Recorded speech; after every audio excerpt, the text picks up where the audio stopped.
Hello, everyone. It's been a few minutes, and that's okay. That's totally cool. Um, yeah, hi, I'm Darren, and I've been MIA for a hot second, but I'm back here now. I'm here with you. There's something I wanted to talk about. I had this idea for a video a few months ago, and I never actually did anything with it. So it's going to be a little. Um, I don't know if you want to call it like low tech or just like low effort, but it'll be a pretty basic video. Um, but I just wanted to go through some things that I thought were strange happening at Walt Disney World and Disneyland right now, um, and where we stand on moving forward, and just like what does the future hold for these parks. So without putting too much effort into this video, there were a couple things that I noticed that just we're starting to feel really similar between like a decade ago and now, and it just feels like we're stuck in this time loop. um and I don't know if anybody else has noticed this, but I noticed it. And we'll call it the sequel to 2014, 2015, 2016. But I figured I'd go through all the different parks and just be like, hey, here are the things that are going on, and here's what it looked like a decade ago.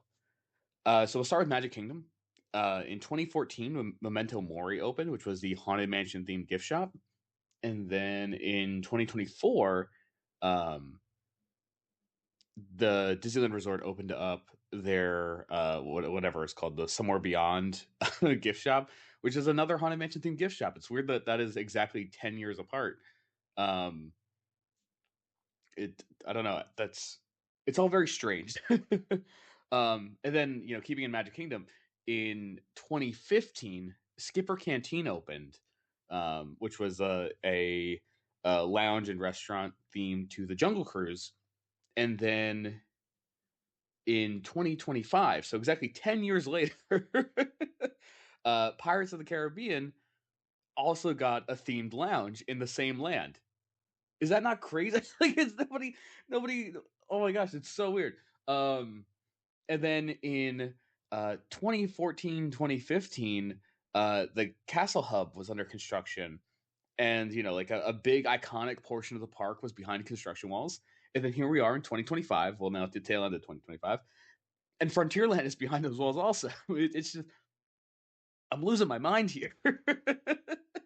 um, I don't know. I just think that it is so strange that we are exactly 10 years apart, and the same things that happened in 2014 and 2015 are now happening in 2024, 2025, 2026. It feels like when they sort of like rejuvenated everything at Disney, if the new WDI changes, and just like a change in leadership direction, it feels like there was this uh marching order of like, hey, what worked 10 years ago and how do we do the exact same thing? um because like also, going back to Frontierland still, um in 2015, Disney updated the Little Mermaid ride at Magic Kingdom with better lighting effects and better uh scene, not composition, but just like better lighting and effects and stuff. Um, that was a copy of changes made to the Disneyland version off feedback from there. They're now doing the exact same thing with Big Thunder Mountain. That's crazy. Uh, I'm like, I've been looking at this. So I like I said, I made this idea for this video like months ago. And when I tell you, I was like crashing out thinking about how everything that is old is new again because they're literally doing the exact same thing. Um, like in that case, it's oh cool, we did some change to a ride based off guest feedback in Disneyland, and that was very popular. And now we're just going to move it to Walt Disney World, specifically Magic Kingdom, to a pre-existing ride. It's just um and like it doesn't stop there. So in 2015, they modified a park icon to add in the castle turrets at Cinderella Castle. And then in 2025, they modified a park icon by adding in the Spaceship Earth Lounge. It's all too symmetrical. um, so this one, the dates are a little skewed, but that's okay. In 2014, Maelstrom closed for Frozen open in 2016, and so it's like a retheme of a pre-existing ride. In 2024, Test Track 2.0 closed, and they got it out a little bit early, but Test Track 2. Or 3.0 opened in 2025. Is It's the exact same thing. Um,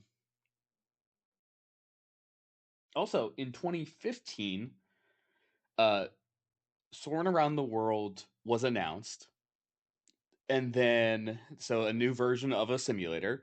In 2025, a new version of Smuggler's Run was announced. And like they gave details on like the new mission. Um, and that is crazy because in 2016, Soaring Around the World opened, and then now in 2026, you have Soaring Across America opening. Everything is 10 years apart, and I am losing my mind, and I don't know why nobody else is crashing out over this, because I have been looking at these dates and things for like 6, maybe 9 months. I had this video idea forever ago. And it was before as I'm saying this now, it's like, oh my God, Soarin' Across America is also in the same trend. Like, that is not on what I wrote down, you know, half a year ago. It's just, um, over at Hollywood Studios, it's a little bit more nebulous, but uh, the the timelines are a little bit off, but that's okay. And it is about Hollywood Studios sort of like losing and repositioning its vision. Yet again, I wrote this forever ago. So so there have been additional changes here, and they fit in the goddamn timeline. So in 2014, the Backlot tour closed, and then in 2024, so like it loses an original attraction, original in quotes because it had been modified a little bit. Um, so you lose an original attraction, and then in 2024, the Muppet Vision removal rumors started swirling around because they announced the Monsters Inc. land. But like that's like 10 years apart, and you're losing an iconic, you know, uh, call it original-ish, original adjacent attraction to the park. Um, that's crazy. And then in 2015, they removed the sorcerer hat. And a few months ago, yet again, this is not written. I repeat, I do not have this written down.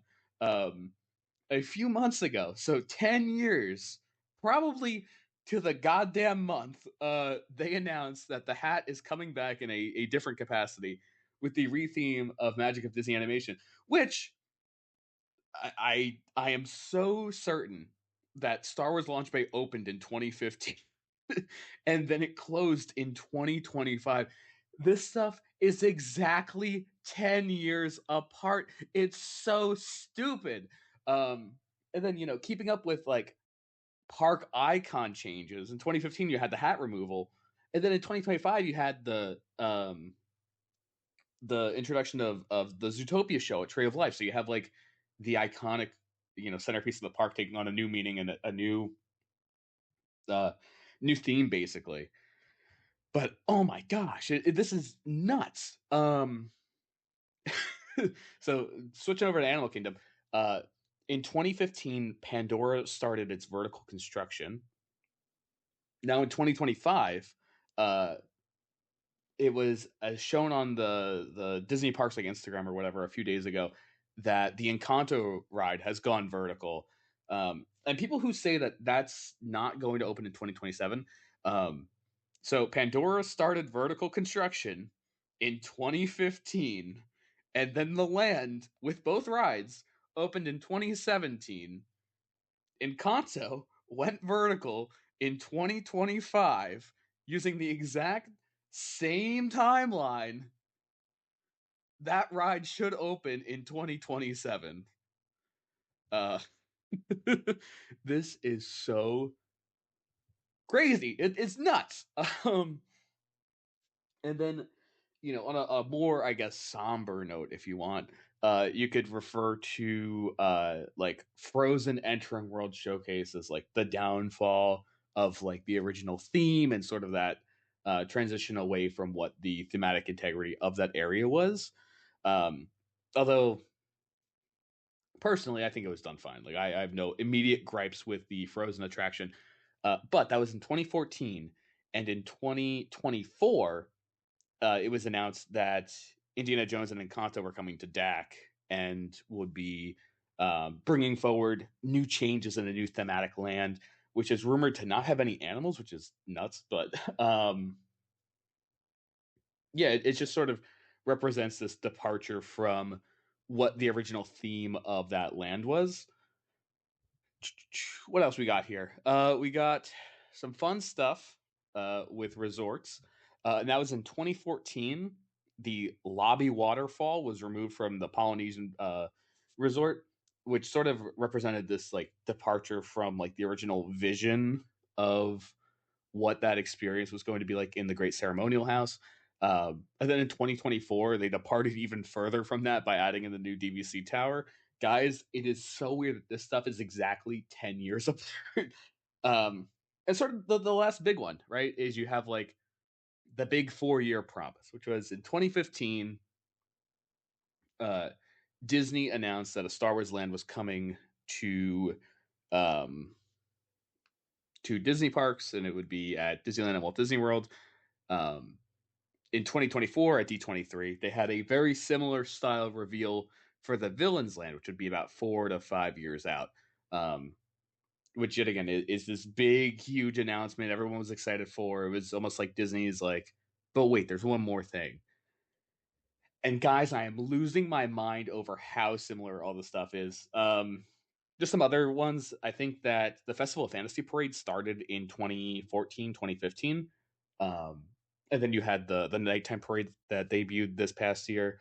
Uh, that's, 10, 11 years apart. It's all just like, it's so similar. And I'm sure that there's like a million other little micro things that are very similar to whatever you would call this experience phenomenon, whatever.